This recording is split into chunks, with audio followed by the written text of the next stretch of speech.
नमस्कार दोस्तों। आज पीएससी 40 दिन के क्रैश कोर्स का तीसरा दिन है और तीसरे दिन में हम सिर्फ और सिर्फ बस्तर दशहरा कवर करेंगे। ये वीवाईएमपी टॉपिक है, तो ये लेक्चर बस आप देख लेंगे, आपको इससे बाहर का भी प्रश्न देखने को नहीं मिलेंगे। अगर बस्तर दशहरा से सवाल पूछा तो यहीं से रहेगा। और सिर्फ मैं पढ़ने का काम नहीं करूँगा, पढ़ाने का काम नहीं करूँगा, याद कराने का भी काम करूँगा। मेन काम तो याद करने का है, ठीक है। तो बस्तर दशहरे की शुरुआत करते हैं। और जो नए हैं उनके लिए मैं बता दूं, ये पीडीएफ जो है वो टेलीग्राम चैनल पे मिलता है। तो पीडीएफ टेलीग्राम चैनल पे आप ले लें, पीडीएफ टेलीग्राम चैनल पर। क्लियर। उसके अलावा अच्छा, एक स्टूडेंट ने मैसेज किया था कि सर आप टेलीग्राम पे, जैसे मैं पुराने वीडियोस देखती हूँ उसके पीडीएफ नहीं मिलते हैं, तो अटैच, वो क्या बोलना चाह रही थी समझ नहीं पाया, लेकिन मैं उनका एक और ऑप्शन बता दे रहा हूँ। परेशानी तो समझ गया, जो आप सुझाव दिए थे वो नहीं समझ पाया, लेकिन उसका एक और सोल्यूशन ये है कि हम अपने ऐप पे, ठीक है, ऐप पे जो फ्री पीडीएफ है ना वो भी डालते हैं। ठीक, वो 10 रुपये या 1 रुपये का ऐसा प्राइस है, मतलब नॉमिनल ऐड करने के लिए, ठीक है, क्योंकि उसको जीरो में नहीं रखा जाता, 1 या 10 रुपये रहते हैं। तो उसमें आप जा सकते हो, तो उसमें भी अरेंज्ड वे में पूरा फोल्डर्स आपको पीडीएफ मिल जाएंगे, ठीक है। तो उस पर भी तब उसको भी अपडेट कर देना, ठीक है, वो पीएससी फोल्डर, तो वहाँ पे भी आप मिल सकते हैं। बट टेलीग्राम में भी जुड़े रहें और ये ऐप पे भी, तो इसमें अरेंज्ड वे में मिलेगा। अब करंट अफेयर्स का ढूंढना है, टेलीग्राम में आप जाएंगे, पुराने पुराने पुराने वीडियोज ढूंढते रहेंगे, फिर पीडीएफ देखेंगे। उससे बेहतर है कि आपको यूट्यूब पे तो हर एक चीज़ मिल जाएगा और पीडीएफ वो फोल्डर में अरेंज वे में मिलेगा। ठीक, तो चलो शुरुआत करते हैं।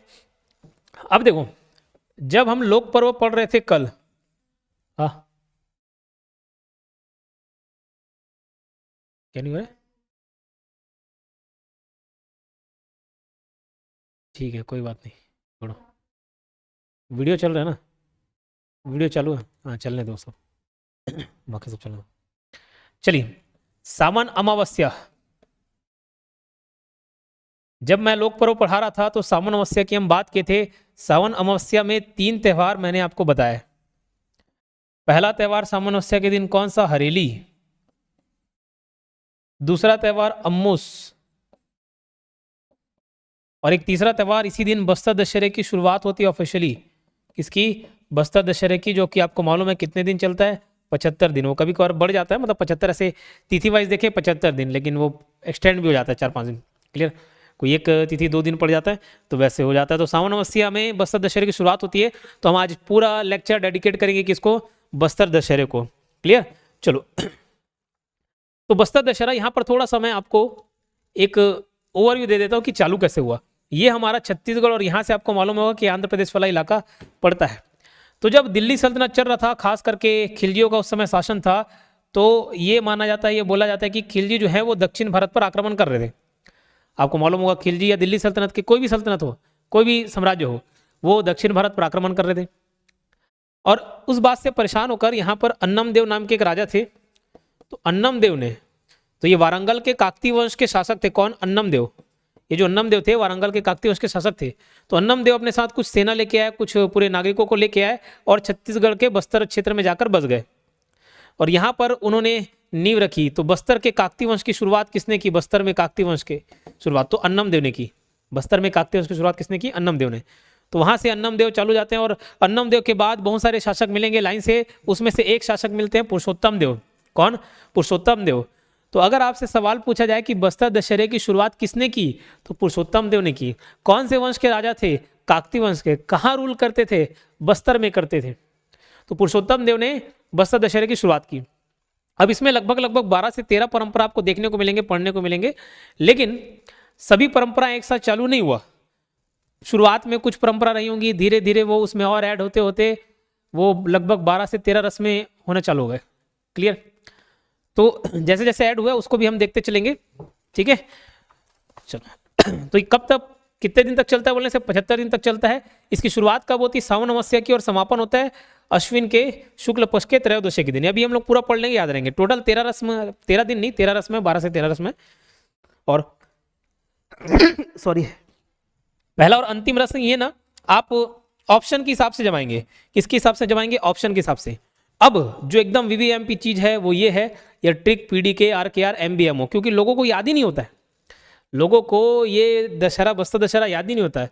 लेकिन अब चिंता की बात नहीं, आप लोग पढ़ रहे हो योगेंद्र साहू क्लासेस में, और यहाँ याद करने वाली समस्या नहीं होती है, ठीक है, सब याद हो जाता है। चलो, तो शुरू में आप एक कोड बस याद कर लें, PDK, RKR, MBMO, और इसमें M 2 बार है, B 2 बार है, ठीक है। ये कोड याद कर लेना, PDKRKR MBMO, ठीक है।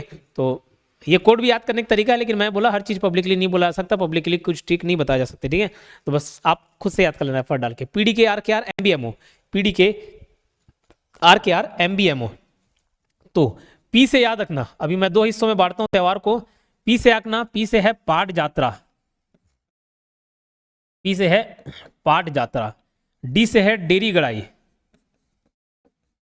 D से है डेरी गड़ाई। इसको नोट्स में भी दिखाते चलूंगा, आप याद करते चलना, ठीक है। फिर K से है काचिन गादी,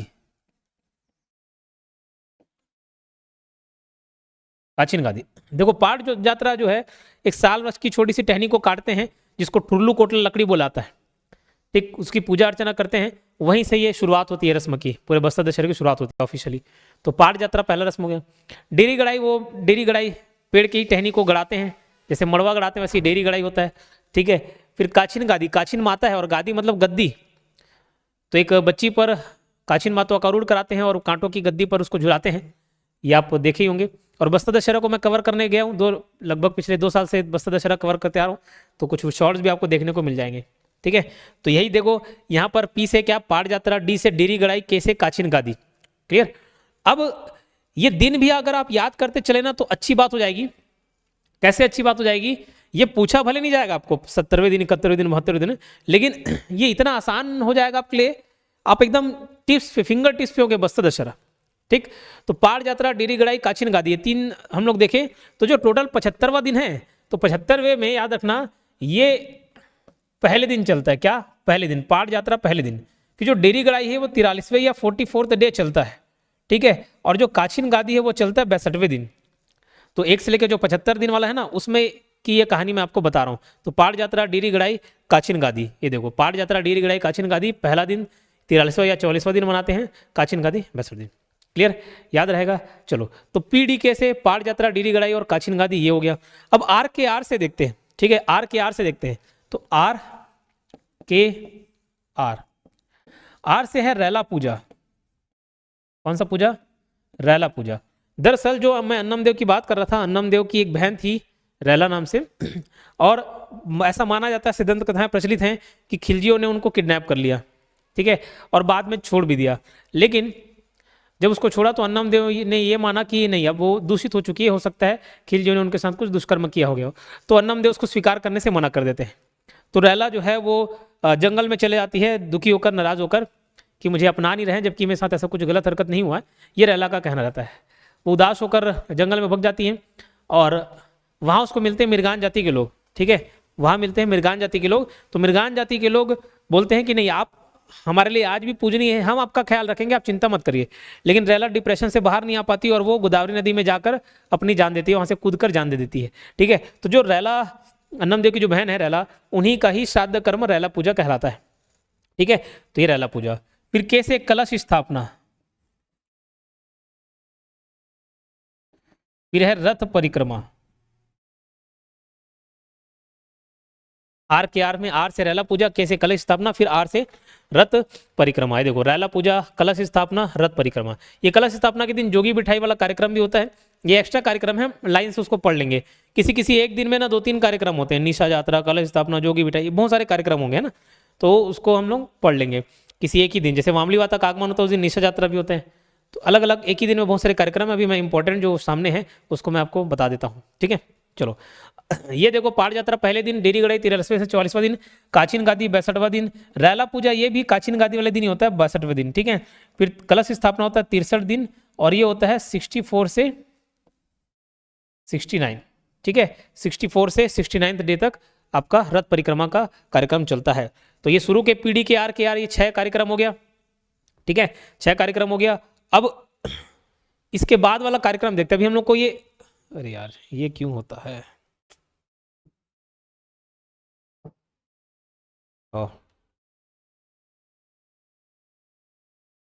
कोई बात नहीं, दोबारा मेहनत लगेगा, लेकिन मैं बनाता हूँ आपके लिए।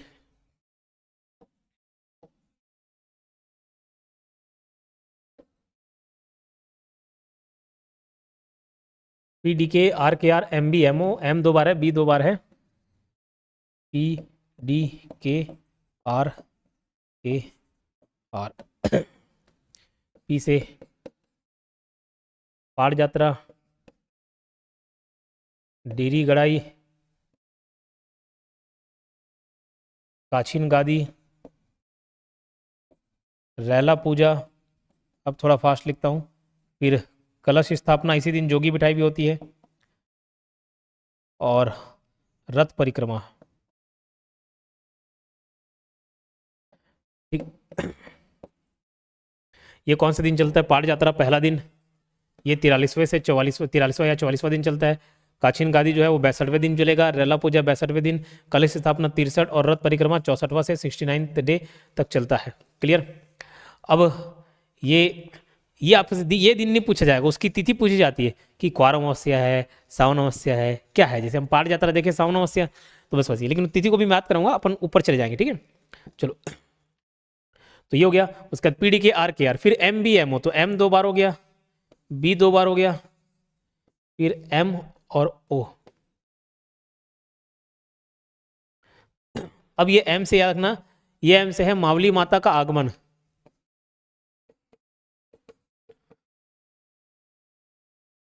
मावली माता का आगमन। ये एम से है मावली माता का प्रघाव। ठीक है, ये बी से है भीतर रहनी, और ये है बाहर रहनी। ये है मुड़िया दरबार, मुड़िया दरबार का आयोजन होता है। और ओ से है ओहाड़ी पर्व, ओहाड़ी पर्व या गंगामुड़ा यात्रा भी बोला जाता है। अब इसको याद करना कोई दिक्कतदायक नहीं है, कौन कौन से दिन चलता है, तो लाइन से, जैसे वो 69 डे खत्म हुआ, 70वां दिन, 71वां दिन, 72वां, 73वां दिन, 74वां दिन, और ये 75वां दिन, ये पूरा 75 दिन का कार्यक्रम समाप्त हो गया। तो ये एम से मावली माता का आगमन, फिर एम से मावली माता का प्रभाव, बी से भीतर रानी, बी से बाहर रानी, एम से मुड़िया दरबार, और ओ से ओहाड़ी पर्व। क्लियर?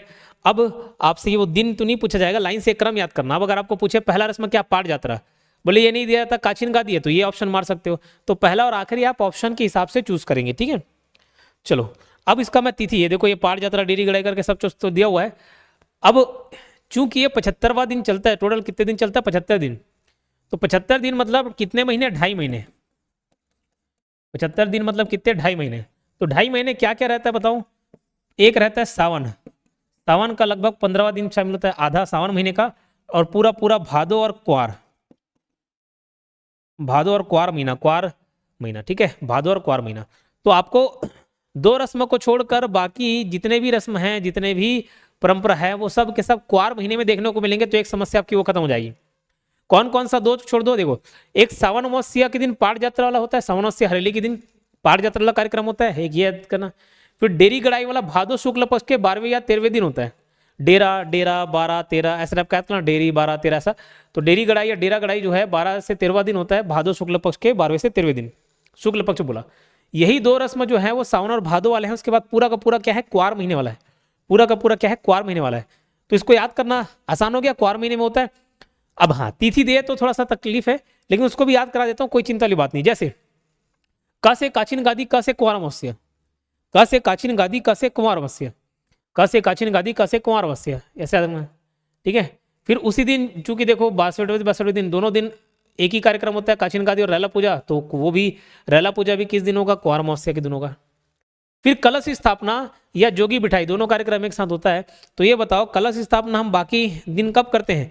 नवरात्रि लगता है तो पहले दिन ही करते हैं, क्वार शुक्ल पक्ष के पहले दिन, है ना। तो क्वार शुक्ल पक्ष के पहले दिन कलश स्थापना का कार्यक्रम होता है। फिर रथ परिक्रमा का कार्यक्रम कब से होगा? तो देखो, रथ में कितने पहिए याद करना? 2 पहिए। और जैसे रथ परिक्रमा कर रहे हैं तो जैसे 7 फेरे लेते हैं, नहीं तो 7 वो याद कर लेना। तो दूसरे से 7वें दिन, क्वार शुक्ल पक्ष के दूसरे से 7वें दिन रथ परिक्रमा। ये मैं लाइन से इसलिए बता रहा हूं क्योंकि डायरेक्ट कभी पूछ दे भीतर रानी कौन से दिन को, तो आपको याद नहीं आएगा, इतना थोड़ी नहीं जमाते बैठ रहोगे। तो याद कर लो, जैसे कलश स्थापना, अच्छा अच्छा क्वार महीना, ज्यादातर तो सब क्वार महीना है। जैसे ही आप बस्ता दशहरा में कुछ तिथि पूछेगा ना तो आपको याद आ जाएगा। योगेंद्र सर बताए थे, सावन अमावस्या एक त्यौहार था, पाठ यात्रा, फिर डेरी गड़ाई भादो महीने के 12वें 13वें दिन था शुक्ल पक्ष के, बस ये 2 बस सावन भादो वाला था, बाकी सब के सब क्वार थे। क्वार में भी आपको याद आ जाएगा कैसे, क्वार अमावस्या, काछिन गादी, काछिन गादी वाला क्वार अमावस्या, बोले ठीक है। फिर अगर कोई पूछे आपसे कि रथ परिक्रमा कैसे, तो रथ परिक्रमा 2 रथ में कितने पहिए? 2 पहिए। परिक्रमा लेते हैं, 7 फेरे लेते हैं, ऐसा याद कर लेना। तो दूसरे से 7वें दिन, क्वार शुक्ल पक्ष के दूसरे से 7वें दिन। पहले दिन क्या था? कलश स्थापना था। तो वो तुरंत याद आ जाएगा कि नवरात्रि का समय है, पहला दिन है तो कलश स्थापना होता है, तो वहां पे भी वही सेम सिस्टम है। रथ परिक्रमा याद हो गया। मावली माता का आगमन, अ से आगमन और अ से 8। मावली माता का आगमन, अ से आगमन और अ से 8। तो क्वार के शुक्ल पक्ष के अष्टमी को दिन मावली माता का आगमन होता है और उसी दिन निशा यात्रा वाला कार्यक्रम भी होता है। फिर मावली परघाव, तो परघाव अगले दिन नवमी के दिन मावली परघाव कर देते हैं, स्वागत। फिर भीतर रनी बाहर रनी, तो देखो भीतर रनी आप इसको ऐसे याद करना। भीतर रनी ने ये पूछा था, इस टाइप का सवाल पूछा था कि जिस समय हम लोग दशहरा मनाते हैं, बाकी क्षेत्र में दशहरा, उस दिन वहां क्या मनाते हैं? बस्तर में। तो भीतर रनी, इसको ऐसे याद कर लेना। दशहरा मतलब 10वें दिन मनाएंगे, दशहरा मतलब 10वें दिन मनाएंगे। तो जिस दिन हम लोग बाकी पूरे छत्तीसगढ़ के लोग जब बाहर जाते हैं, उन लोग भीतर जाते हैं, ऐसे लट कर लेना। तो बाहर जाते किस दिन? दशहरे के दिन यानी कि 10वीं के दिन, तो लोग भीतर जाते हैं यानी कि भीतर रहनी। तो भीतर रहनी जो है वो क्वार शुक्ल पक्ष के 10वें दिन मनाते हैं। फिर बाहर रहनी अगले दिन एकादशी हो गया। मुरिया दरबार, दरबार में ऐसा बार बार बार आ रहा है, तो क्वार शुक्ल पक्ष के द्वादशी या 12वें दिन मुरिया हो गया। और ओहाड़ी जो है वो क्वार शुक्ल पक्ष के त्रयोदशी 13वें दिन। ठीक, तो ये पूरा तिथि महीना लाइन से क्रोनोलॉजिकल ऑर्डर सब मैंने बता दिया। मेन वही है, मेन वही चीज सिस्टम है। ठीक है, इसके बारे में बता दूं, ये CGP open plus CGPSC pre, ये क्रैश कोर्स टाइप का है। जो कॉमन सिलेबस है ना, क्रैश कोर्स वो है, तो इसमें वैलिडिटी कम है। ये full CGP open plus CGPSC pre से थोड़ा अलग है, इसकी फीस काफी कम है as compare to full CGP open. तो चाहे तो आप ये कोर्स परचेस कर सकते हैं। अभी मैं कुछ समय के लिए इसको लॉन्च किया हूँ। ठीक है, वैसे तो उसकी फीस 6000 रहती है जो full CGP open plus CGPSC pre है, लेकिन क्रैश कोर्स है, थोड़ा लिमिटेड वैलिडिटी और कॉमन सिलेबस। अगर आपको एक्स्ट्रा सिलेबस नहीं पढ़ना है, सिर्फ कॉमन सिलेबस मतलब वही maths, reasoning, Indian GK, Chhattisgarh GK, computer, Hindi, English, current affair, ये सब पढ़ना है, तो उसके लिए बहुत ही कम फीस पर आपकी तैयारी हो जाएगी। तो आप डायरेक्ट कोर्स से भी परचेस कर सकते हो या इस नंबर पे कांटेक्ट कर सकते हो 8770123687। ठीक है, ये टेस्ट सीरीज के लिए मैं हमेशा इंसिस्ट करते आ रहा हूँ। टेस्ट सीरीज आपको आज ही से परचेस करके दिलाते चलना है। कुछ नहीं, परचेस करने के बाद आपके पास रखे भी रहेगा ना, तो कम से कम आप उसके प्रति जिम्मेदार बन जाएंगे। एक जिम्मेदारी आ जाएगी कि भैया पैसा फोकट का तो पैसा नहीं है, लिया हूँ कोर्स तो कम से कम इसके लिए पढ़ता हूँ। तो एटलीस्ट आप टारगेट बना बना के पढ़ेंगे, उसके बाद टेस्ट दिलाएंगे। ये वीडियो एक्सप्लेनेशन के साथ है, और जो कि मनीष सर देंगे पूरा वीडियो एक्सप्लेनेशन। चलो अब लाइन से एक एक कार्यक्रम को हम लोग पढ़ते चलते हैं।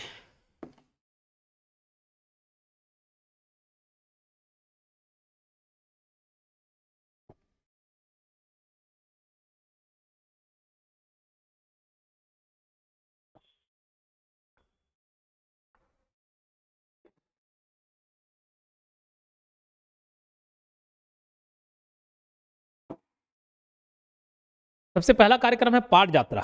ठीक है, सबसे पहला कार्यक्रम क्या? पाठ यात्रा। पाठ यात्रा अब आसान हो जाएगा, सावन मस्या के दिन ये पाठ यात्रा मनाया जाता है। मैंने बताया पाठ यात्रा का कार्यक्रम क्या है। तो पाठ यात्रा में कुछ नहीं, एक सरगी वृक्ष का या साल क्या, सरी तीनों एक ही नाम है, उसका एक टुकड़ा लेकर आते हैं, जिसको ठुरलू कोटला लकड़ी बोलते हैं। क्या बोलते हैं? ठुरलू कोटला लकड़ी। कौन से पेड़ का होता है? साल पेड़ का, साल, सरगी, सरई। ठीक है, उसी की पूजा करते हैं, वही पाठ यात्रा कार्यक्रम हो गया। अब याद रखना ये कौन से गांव से लाते हैं उसको भी याद रखेंगे। तो बिलोरी ग्राम से। कहाँ से? बिलोरी। तो ऐसे याद करना, बे लारे, लारे ऐसे जैसे बोलते हैं, मतलब छत्तीसगढ़ी में भाई, छत्तीसगढ़ी में रे वे भी एक सम्मानजनक शब्द टाइप का हो जाता है, प्यार भरा।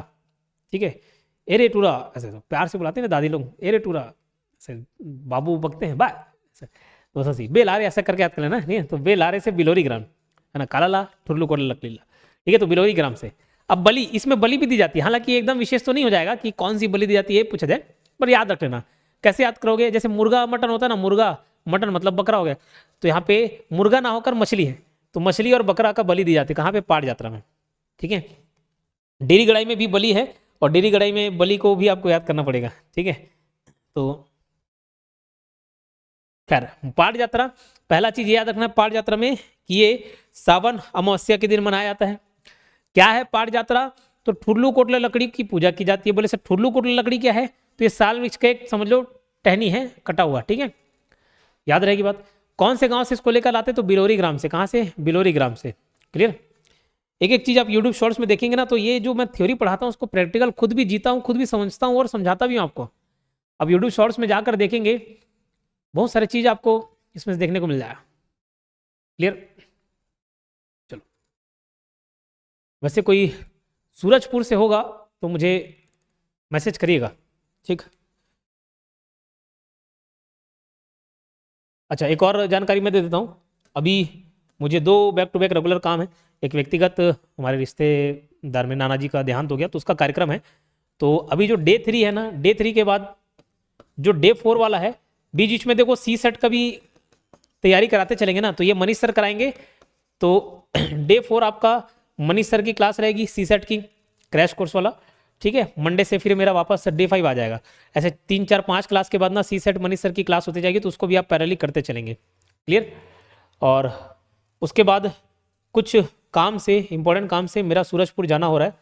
तो अगर सूरजपुर के कोई स्टूडेंट या कोरिया के कोई स्टूडेंट वहाँ मिले, खास करके सूरजपुर रायगढ़, तो मुझे व्हाट्सअप जरूर करें, ठीक है।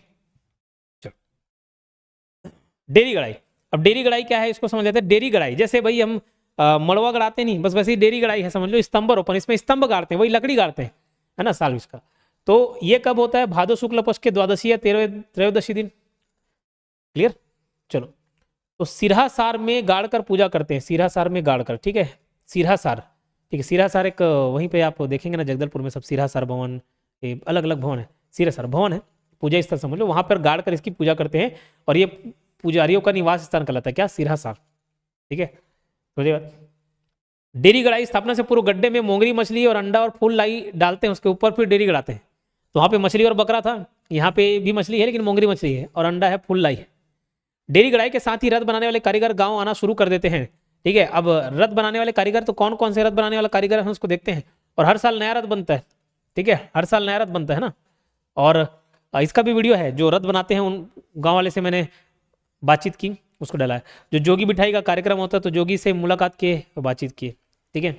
बस्तर के राजा से भी मुलाकात हुई, लेकिन उनका वीडियो क्लिप नहीं है, बस नॉर्मल आम बातचीत, क्योंकि बहुत ज़्यादा हड़बड़ी थी हमें भी और उन्हें भी। तो पूरे बस्तर दशहरे के संबंध में उनसे बातचीत हुई, लेकिन ठीक समय के अभाव में उसका वीडियो नहीं बन पाया, ठीक है। तो ये देखो, तो यूट्यूब शॉर्ट्स पर जाकर जरूर देखें। अब याद रखना, इंपॉर्टेंट है, रथ निर्माण करना, सजाना, खींचना, और जो बढ़ई हैं, लोहार हैं, ये सब कहाँ से आते हैं, कौन कौन से गाँव से संबंधित है, पढ़ते हैं। देखो, एक शब्द सुने होंगे, सजना और संवरना। क्या? सजना और संवरना। तो बस याद रखना, रथ सजना वाला संवरना नहीं है, संवरना मतलब संवरा जाती। तो रथ सजाने का काम भतरा करती है और निर्माण का कार्य सवरा करती है। शायद समझ गए होगे, अपोजिट मैं पढ़ाना चाह रहा हूँ। निर्माण करना और सजाना, देखो निर्माण मतलब क्या, पूरा आप अरेंज कर रहे हो, एक एक चीज लकड़ी काट के बना रहे हो, पहिया लगा रहे हो, ठीक है, वो निर्माण करना हो गया। सजाना मतलब उसके ऊपर कपड़ा डाल रहे हो, फूल वगैरह से सजा रहे हो उसको, तो सजाने का काम हो गया। तो सजाने संवरना से थोड़ा अपोजिट है, निर्माण का कार्य संवरा करती है और सजाने का काम भतरा करती है, याद रहेगा। रथ खींचना मुड़िया और धुरवा जनजाति के लोग करते हैं। क्या? रथ खींचना मुड़िया एवं धुरवा जनजाति के लोग करते हैं। तब इसको मैं ऐसे याद कर लिया हूँ, इसको ऐसे इस तरीके से याद कर लिए कि खींचते तो किसी के जैसे मुड़ी से खींचते ना, ऐसे पकड़ के, या किसी का बाल वाल पकड़ के खींच देते मुड़ी, बचपन में ऐसे करते थे ना, ऐसे गए पीछे से, ऐसे बाल पकड़ के खींच दिया और इधर देखने लग गए, ठीक है। फिर इतने में हमारा कोई बाल पकड़ के ऐसे खींच दिया, फिर हम देख रहे हैं कौन खींचा, ऐसे मुड़ी पकड़ के खींच दिया। तो रथ खींचने का काम कौन? मुड़िया जनजाति और धुरवा जनजाति के लोग ऐसे, क्योंकि रथ खींचते ना तो कोई चप्पल जूता नहीं पहने रहता। इवन जो अंगादेव रहते हैं, ऐसे लकड़ी के जो बने रहते देवता, अंगादेव सब कंधे पे रखे रहते हैं उसको, और घूमते हैं, मस्त मस्त होकर घूमते हैं, ठीक है। तो वो भी कोई जूता चप्पल नहीं पहना होता उनके आदर सम्मान में। इवन अगर मैं भी उसको टच कर रहा हूँ देव को, तो मैं भी जूता निकाल के करता हूँ। तो ऐसे याद करना, तो उससे क्या है, धुर्रा माटी लग जाता है पैर में, ऐसे रिलेट करने के लिए, ऐसे रिलेट करके याद करने के लिए। तो धुर्रा माटी लग जाता है तो धुरवा जनजाति। तो मुड़िया एवं धुरवा जनजाति के लोग रथ खींचने का काम करते हैं। अब रथ बनाने वाले बढ़ई, बढ़ई मतलब जो लकड़ी का काम कर रहे हैं, लकड़ी कहाँ से आएगा? झाड़ से आएगा, ऐसे याद कर लेना। तो बढ़ई कहाँ से आते हैं? झार उमर गांव से। कहाँ? झार उमर गांव से, ठीक है, झार उमर गांव से। रथ बनाने वाले लोहार, लोहार बेड़ा उमर गांव से आते हैं। तो बढ़ई कहाँ से? झार उमर गांव से। और लोहार कहाँ? बेड़ा उमर गांव से। और रथ खींचने के लिए जो रस्सी है वो कहाँ से? तो करंजी, सोनाबाल, केशपाल के निवासियों द्वारा रथ खींचने के लिए रस्सी वहां लेके आते हैं। तो इसको कैसे याद कर ले? रस्सी वाला, तो रस्सी खींचने का काम हो रहा है, मतलब बाल खींच दिया, सेलेक्ट कर लेना। तो केश, रस्सी खींचते बाल खींचते हैं, तो बाल केश हो गया। सोना बाल, बाल यहाँ पर भी हो गया। क से केश, क से करंजी, ये सब गांव के निवासियों द्वारा रथ खींचने के लिए रस्सी लेके आते हैं, ठीक। ये शुरू का 2 कार्यक्रम हो गया, याद रहेगा। चलो, अच्छा, ये सेशन अच्छा लग रहा होगा तो आप लाइक कर सकते हो और कमेंट्स कर सकते हैं। पहले दिन में कितना जोश रहता है आप में, पहले दिन ही, अभी 2 ही 3 दिन पहले वीडियोस हैं, 15,000 16,000 वीडियोस उस मतलब लोग जुड़ चुके हैं, उतने व्यूज चले गए। दूसरे दिन में कम हो गए 6,000। आपको बस वो 40 दिन मेंटेन करना है। मैं फिर से बोलूँगा, ये जो गेम आप खेल रहे हैं ना, कॉम्पिटिशन का गेम, इसमें कंसिस्टेंसी डिमांड करता है, पेशेंस डिमांड करता है, परसिवरेंस डिमांड करता है, केवल इस क्षेत्र की बात नहीं है, कंपटीशन की बात नहीं है, आप किसी भी फील्ड में उतरे, आपका सपना है कि आप खिलाड़ी बन जाए, कोई क्रिकेटर बन जाए, आपका सपना है कि आप डिप्टी कलेक्टर बन जाए, आपका सपना है कि कोई गवर्नमेंट जॉब लेकर आए, आपका सपना है कि कोई अपना बिजनेस सेटअप करें, आपका सपना है कि कोई यूट्यूब चैनल चालू करें, हर क्षेत्र में कंसिस्टेंसी की डिमांड होती है, ज़रूरत होती है। क्लियर? मुझे खुद देखो, मैं 2017 में यूट्यूब चैनल 2017 में चालू किया हूँ, वीडियोस डालना पोस्ट करना 2017 में हुआ है, लेकिन कुछ दिन वीडियोस डाले, फिर जैसे ही गवर्नमेंट जॉब लगा 2-3 साल ब्रेक हो गया। हाँ, उसके बाद जब मैं लगातार आप लोगों के लिए वीडियोस लेकर आया, तब जाके ये चैनल ग्रो हुआ ना, तब जाकर ये 2,35,000 लोग जुड़े। ये तो पहले ऐसा था क्या? उसमें भी कंसिस्टेंसी डिमांड करते हैं। क्लियर? कुछ लोग क्योंकि मिलते हैं जो नए टीचर्स रहते हैं या दूसरे क्षेत्र के जो यूट्यूब डालने वाले वीडियोज़ हैं कि सर अभी ग्रो नहीं करना है चैनल, तो उनको भी यही सुझाव रहता है कि कंसिस्टेंसी मेंटेन करना है। ठीक, तो ये कंसिस्टेंसी बहुत जरूरी है, डे 40 तक टिके रहना आपको। ठीक है, राहुल द्रविड़ जैसा। काचिन गादी, काचिन गादी इनको रण देवी भी बोला जाता है। काचिन मतलब माता और गादी मतलब गद्दी है, और वो काट वाली गद्दी होती है। आप कभी ऐसे फोटोज आए होंगे तो देखे होंगे, या मैं कभी शेयर किया होगा अगर कोई व्हाट्सएप से जुड़ा होगा तो। उसमें एक बच्ची है, काला कपड़ा पहने रहेगी, ठीक है, और उस पर माता आरूढ़ हुआ रहता है, वो गद्दी पे बैठे रहती हैं, मतलब उसको लिटाए रहते हैं, और राजा जो हैं उनके पास रहेंगे, उनको आशीर्वाद देती हैं कि हाँ ये जो पूरा कार्यक्रम है बढ़िया निर्विघ्न रूप से संपन्न हो जाए। तो पूरा काचिन गादी वाला रस्म है। ठीक है, तो ये काचिन गादी कुंवार अमावस्या के दिन होता है। बस्तर दशहरे की असली शुरुआत काचिन देवी की पूजा से होती है। तो बोले सर वो पुराना वाला क्या है? एक नॉर्मल फॉर्मेलिटी है। नॉर्मल क्या है? फॉर्मेलिटी है। जैसे हम एक्सरसाइज करने जाते हैं तो उससे पहले 5-10 मिनट का वार्म अप करते नहीं, वो क्या फॉर्मेलिटी है कि भाई कोई मसल्स को चोट ना पहुंचे, थोड़ा गर्म हो जाए बॉडी। उसका मेन पार्ट कहाँ से चालू होता है? जब एक्सरसाइज करते हैं। बस वैसे ये भी है, वार्म अप था समझ लो। तो मेन कार्यक्रम, असली कार्यक्रम, देखने लायक कार्यक्रम सब काचिन गादी से होता है। बस्तर दशहरे की शुरुआत काचिन देवी की पूजा से होती है। इसमें मृगान या पनका या महरा जाति की एक कुंवारी कन्या को काचिन देवी के रूप में चुनते हैं। अब बोले सर मृगान की, पनका की, महरा, 3-3 नाम, 3-3 नाम।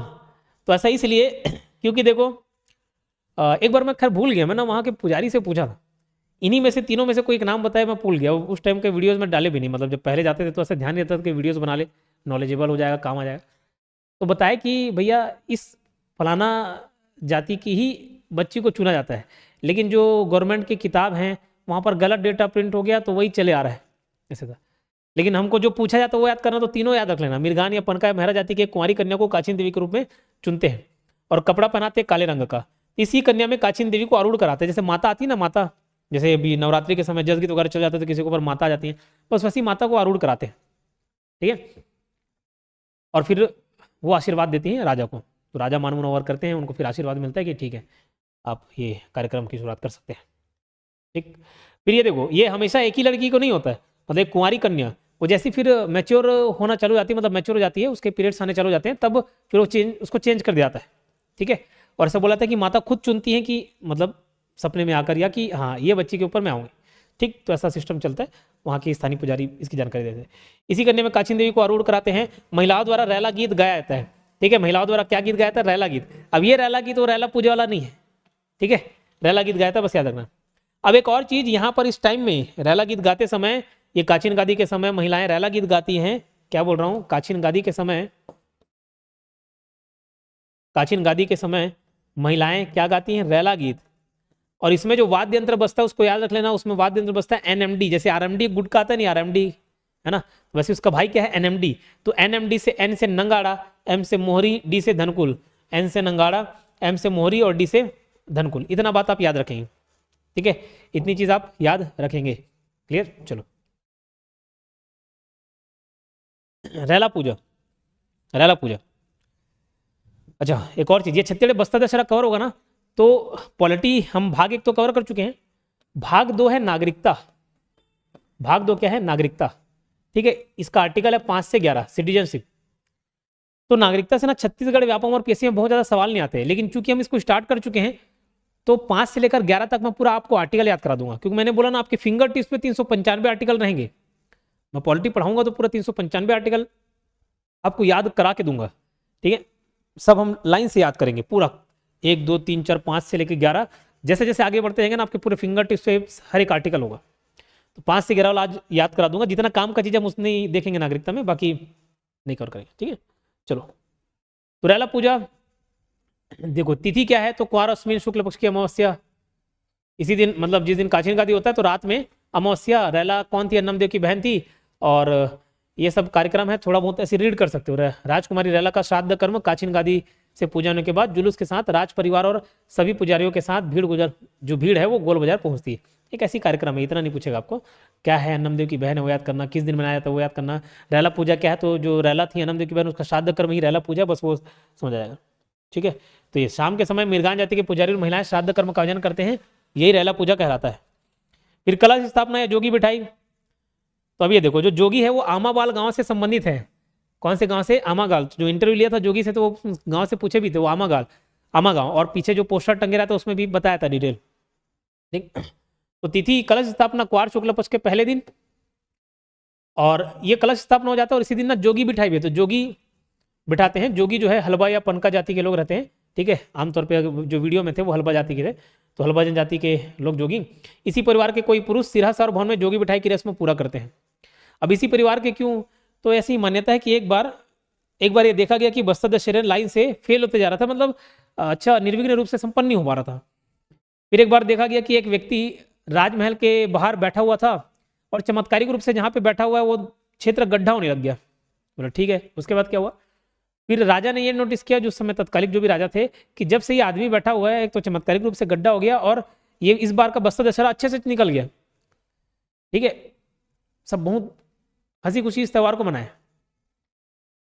उसके बाद से ये परंपरा उसमें ऐड कर दी गई कि बोले कि एक व्यक्ति को ऐसी जोगी बिठाएंगे, तो वो देखना, जब वो वीडियो में देखोगे आप तो थोड़ा सा गड्ढे में बैठे रहते हैं, तो वही जोगी बिठाई है, तो इसलिए वो गड्ढा वाला परंपरा है।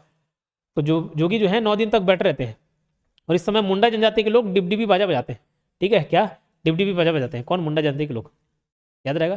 ठीक है, डिबडिबी, इसी को ही मुंडा बाजा भी बोला था। फिर रथ परिक्रमा, देखो 2 टाइप के रथ होते हैं ना, एक 4 पहिए वाला रथ रहेगा, एक 8 पहिए वाला रथ रहेगा। तो 4 पहिए वाले रथ को हम फूल रथ बोलते हैं और 8 पहिए वाले रथ को विजय रथ बोलते हैं।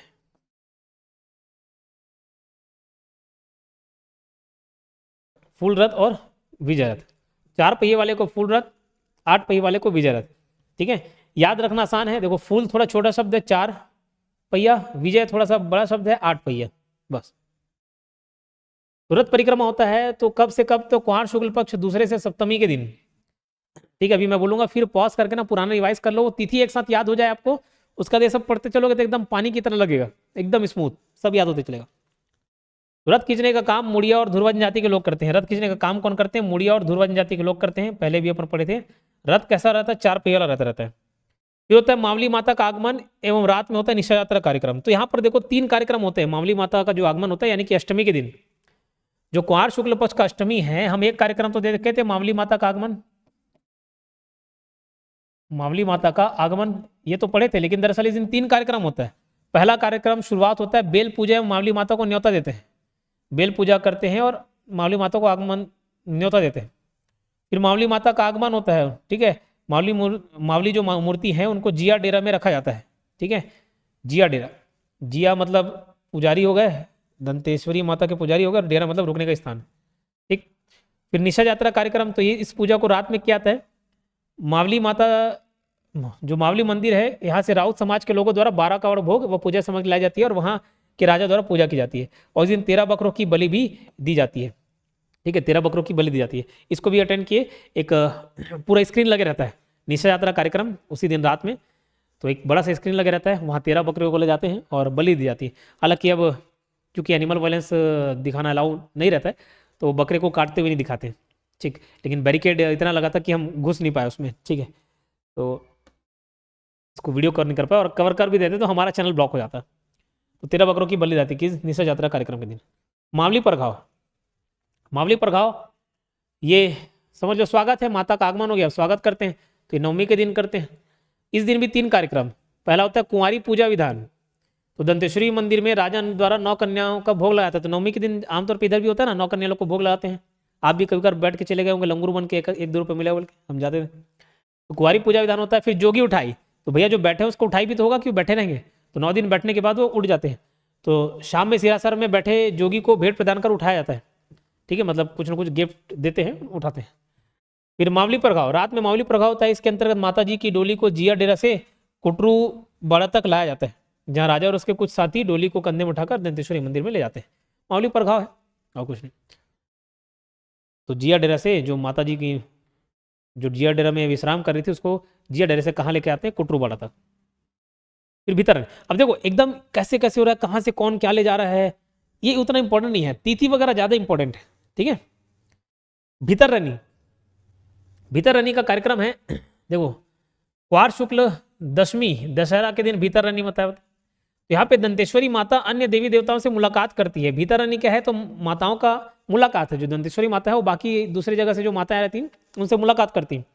इसी दिन 8 पहिए वाला रथ चलता है, जिसको क्या क्या बोलते हैं? विजय रथ। ठीक है, क्या बोलते हैं? विजय रथ। और इसके खींचने वाले लोग होते हैं माड़िया। याद रखना, ऊपर जो थे मुड़िया खींच रहे थे, मुड़िया जनजाति खींच रहे थे, यहाँ पे माड़िया जनजाति खींचती, याद रखना। इस रथ में माँ दंतेश्वरी का छत्र लेकर पुजारी बैठते हैं। रात में माड़िया जनजाति के लोग इस रथ को कुमड़ाकोट के जंगल में छुपा देते हैं। बोले सर ये काहे? दरअसल जो 8 पहिया वाला रथ है विजय रथ, एक बार किसी बात से माड़िया जनजाति के लोग नाराज हो गए, कुछ नहीं पूछे होंगे किसी चीज के लिए, तो वो बोले कि नहीं नहीं ये पूजा नहीं होने देंगे बोल के उस रथ को ले जाकर कहाँ छुपा दिया? कुमड़ाकोट के जंगल में।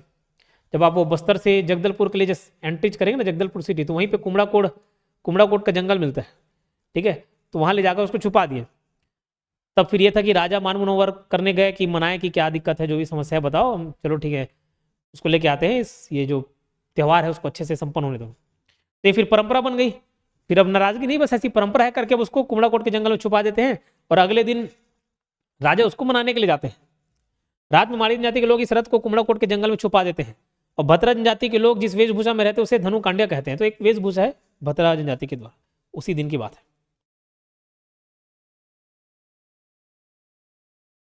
ये टेलीग्राम चैनल हमारा है ना, योगेन साहु ऑनलाइन क्लासेस नाम से, इस पर आप ज्वाइन कर लीजिएगा। ये ऐप है योगेन साहु क्लासेस नाम से। ठीक है, डाउनलोड कर लीजिएगा उसको। और ये इंस्टाग्राम आईडी है, इसको भी फॉलो करें।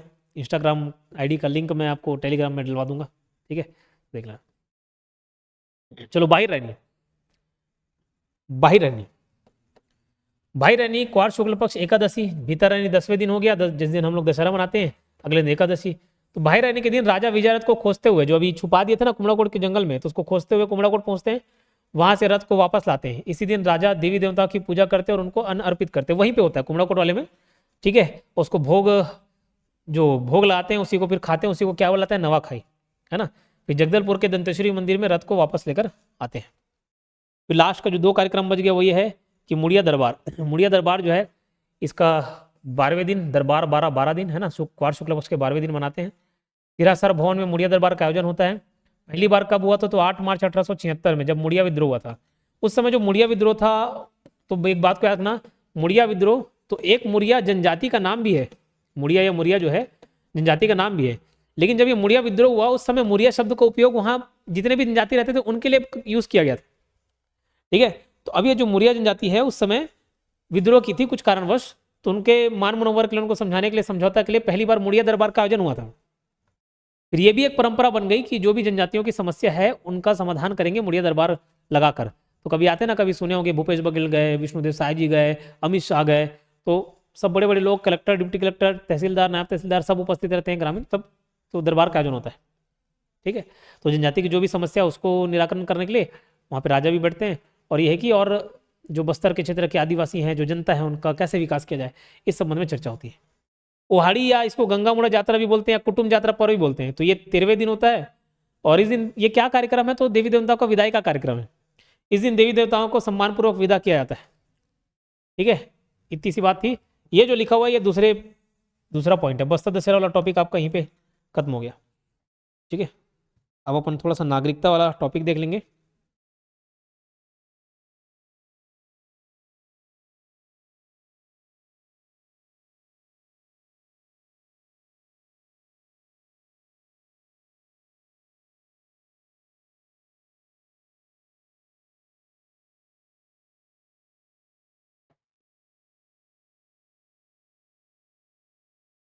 इसका कोई नोट्स नहीं है, मैं ऐसे लिख के बता रहा हूँ, जो जो इंपॉर्टेंट है आप उसको लिख लेंगे। जो भी प्रिंट आउट निकलवाए होंगे ना उसी में कहीं पे ऐड कर लेना। सिटीजनशिप,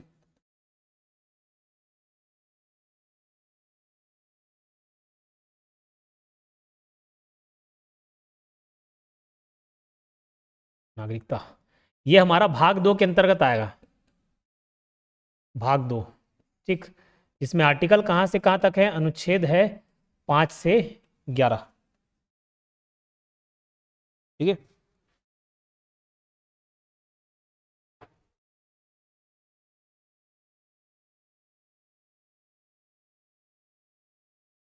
ऐसे में तो नहीं नहीं, पीडीएफ नहीं है, नॉर्मल लिखा हुआ रहेगा। पीडीएफ यही वाला शेयर करना जो जिसमें बस सदस्य है।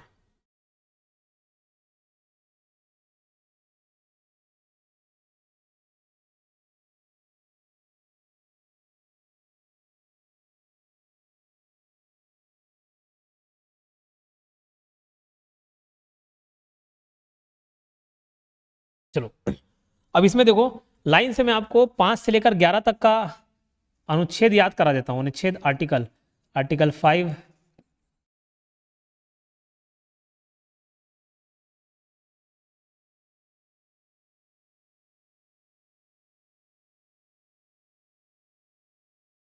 लाइन से 11, 5 से लेकर 11 तक का आर्टिकल आपको याद करा देता हूं। ठीक है, तो सबसे जो पहला अनुच्छेद है आर्टिकल 5, तो ये जब संविधान लागू हुआ उस समय नागरिकता की क्या स्थिति थी? जब संविधान लागू हुआ, संविधान लागू होने के समय नागरिकता की क्या स्थिति थी, इस पर बात करता है कौन? आर्टिकल 5। ठीक है, तो अनुच्छेद 5 संविधान लागू होने के समय नागरिकता के विषय में बात करता है। आर्टिकल 6 जो है, पाकिस्तान से जो लोग भारत आ गए, आपको मालूम विभाजन हुआ तो भाई कुछ लोग पाकिस्तान से भारत आ गए, कुछ लोग भारत से पाकिस्तान गए, इस बीच कितने दंगे हुए, 10 लाख लोग मर गए, आपको मालूम हुआ। तो पाकिस्तान से जो लोग भारत आए, पाकिस्तान से भारत आने वाले लोगों के संबंध में नागरिकता का प्रावधान, ये कौन से अनुच्छेद में? अनुच्छेद 6 में। अनुच्छेद 7 में क्या है? अनुच्छेद 7 में क्या है? तो भारत से पाकिस्तान जाने वालों के लिए, भारत से पाकिस्तान जाने वाले लोग के समझा है। धारा 8 में क्या है? तो जो बाहर में लोग रह रहे हैं लेकिन भारतीय मूल के हैं, तो भारतीय मूल के लोग जो हैं उनके संबंध में नागरिकता की बात की गई। उसके बाद अभी आपको एक रिपोर्ट मालूम चला होगा कि पिछले 10 से 15 सालों में 20 लाख लोग भारत छोड़कर चले गए। ऐसे क्या स्थिति हो रहा है कि भारत छोड़कर जा रहे लोग, भारत में रहना पसंद नहीं कर रहे। तो जो लोग चले गए तो कहीं ना कहीं दूसरे देश की नागरिकता को स्वीकार किए होंगे। अब अगर दूसरे देश की नागरिकता स्वीकार कर लिए तो भारत देश का संविधान कहता है कि अगर आप दूसरे देश की नागरिकता स्वीकार कर लिए तो भारत देश की नागरिकता ऑटोमेटिक खो दोगे आप। ठीक है, तो जो 9 है वो कहता है कि अगर दूसरे देश का, दूसरे देश की नागरिकता स्वीकार किए तो जो भारतीय नागरिकता है वो ऑटोमेटिक क्या हो जाएगा? कैंसिल हो जाएगा। फिर ये है कि नागरिकताओं का बने रहना, धारा 10 या अनुच्छेद 10 की बात करता है। अनुच्छेद 10 नागरिकता का बने रहना, मतलब आप क्या क्या काम करोगे तो आपकी नागरिकता बने रहेगी और क्या क्या करोगे तो नहीं बने रहेगी, मतलब भगा देंगे आपको। नागरिकता का बने रहना। और धारा 11 कहता है संसद की शक्ति। अभी सिटीजन जो नागरिकता है इसमें बस धारा बस आप याद करें। ठीक है, कभी अगर मेरे को लगा कि बाद में हम पूरा पॉलिटी कवर कर लेंगे, उसके बाद लगा कि इस पर भी पूरा बात की जानी चाहिए तो बिल्कुल बात करेंगे, लेकिन अभी ये नहीं। नेक्स्ट क्लास में जो होगा ना उसमें जो मैं मौलिक अधिकार पढ़ाऊंगा उसको एकदम एक एक चीज डीप में पढ़ेंगे, पूरा सेक्शन और सेक्शन के अंदर सब सेक्शन। अगर आर्टिकल 14 है तो 14 तो पढ़ेंगे ही पढ़ेंगे, 15 पढ़ेंगे, फिर 15 का 15(1) क्या कहता है, 15(2) क्या कहता है, 3 क्या कहता है, 4 क्या कहता है, 15(5) क्या कहता है, 15(6) क्या कहता है। अभी एक एग्जाम में 75 आर्टिकल का 6वां या 7वां पॉइंट ऐसा कुछ पूछा था, मतलब सब सेक्शन भी पूछा था, लेकिन मैंने बोला ना मैं आपको 395 धाराएं याद कराऊंगा। 395 पूरा एक एक सब सेक्शन के साथ, पूरा उपधाराओं के साथ। 16 है तो पूरा 16(1), 16(2), 16(3), 16(4), 16(5), 16(6) ऐसा पढ़ते चलेंगे। ठीक, लेकिन अभी इसमें सिर्फ आर्टिकल याद करना। धारा 5 संविधान जब शुरू में लागू हुआ तो शुरुआत में नागरिकता। 6 में पाकिस्तान से जो लोग भारत आए, 8 में भारत, 5 में संविधान बना उस टाइम नागरिकता, 6 में पाकिस्तान से भारत आने वाले, 7 में भारत से पाकिस्तान जाने वाले लोग के संबंध में नागरिकता, उस संबंधी प्रावधान है। फिर 8 में क्या है? भारतीय मूल की जो लोग हैं जो बाहर में रह रहे हैं, विदेशों में रह रहे हैं, उनके लिए नागरिकता। 9 में क्या है? अब भैया तुम्हारा नहीं है नागरिकता, नहीं है से 9 भारतीय देश की नागरिकता खो दोगे अगर आप दूसरे देश की नागरिकता स्वीकार करोगे। 10 में नागरिकता का बने रहना, क्या क्या कर्म कांड कर दोगे तो भाई छूट सकता है और बने रह सकता है। और 11 में इस संबंध में संसद की शक्ति है। क्लियर? तो ये भाग 2 हो गया आपका खत्म। और आज का हमारा जो डे 3 वाला क्रैश कोर्स है वो भी समाप्त हुआ। डे 3 में हम बस्तर दशहरा कवर कर लिए और साथ ही साथ जो पॉलिटी का नागरिकता था वो खत्म कर लिए फिलहाल अनुच्छेद 2। ठीक, अगले दिन मिलेंगे। इस संबंध में कोई और सुझाव होगा तो आप बताइएगा। अगला जिन दिन का जो आपका लेक्चर रहेगा उसमें सी सेट को हम कवर करेंगे। ठीक है, जो डे 4 रहेगा उसमें सी सेट कवर करेंगे। मिलते हैं नेक्स्ट वीडियो में। धन्यवाद।